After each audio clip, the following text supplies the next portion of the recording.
ये दास्तां है plant kingdom की।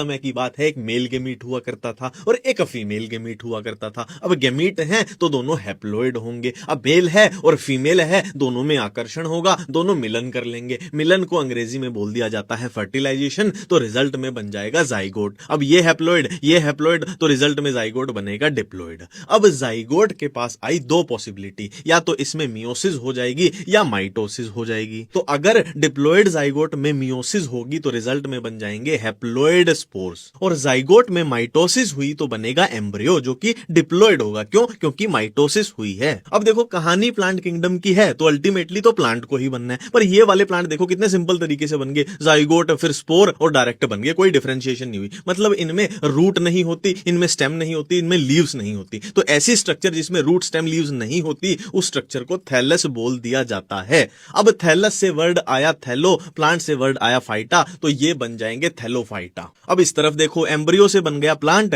एम्ब्रियो से वर्ड आया एम्ब्रियो, प्लांट से आया फाइटा, ये बन गए एम्ब्रियोफाइटा। तो दो टाइप के प्लांट हो गए, एक थैलोफाइटा एक एम्ब्रियोफाइटा। अब थैलोफाइटा में आएंगे एल्गी और एम्ब्रियोफाइटा में ब्रायोफाइट्स, टेरिडोफाइट्स, जिम्नोस्पर्म, एंजियोस्पर्म। और एंजियोस्पर्म के ही दो पार्ट्स होते हैं, डाइकोट्स, मोनोकोट्स। अब देखो अगर एडवांसमेंट की बात करें तो एल्गी से जब आप ब्रायो, टेरिडो, जिम्नो, एंजियो की तरफ जाओगे तो एडवांसमेंट बढ़ती जाएगी। देखो जैसे कोई फीचर है, वेस्कुलेचर है, तो पहली बार टेरिडो में आया तो उससे कम एडवांस जो है उनमें वो एब्सेंट रहेगा, उससे ज्यादा एडवांस जो है उसमें प्रेजेंट रहेगा। अब एक दो कंफ्यूजन करने वाले शब्द होते हैं, क्रिप्टोगेम्स एंड फेनेरोगेम और स्पर्मेटोफाइट। देखो नाम में यार स्पर्म मतलब सीड, मतलब जिनमें सीड होंगे वो हो जाएंगे फेनेरोगेम या स्पर्मेटोफाइट, और जिनमें सीड नहीं होंगे वो हो जाएंगे अपने क्रिप्टोगेम्स।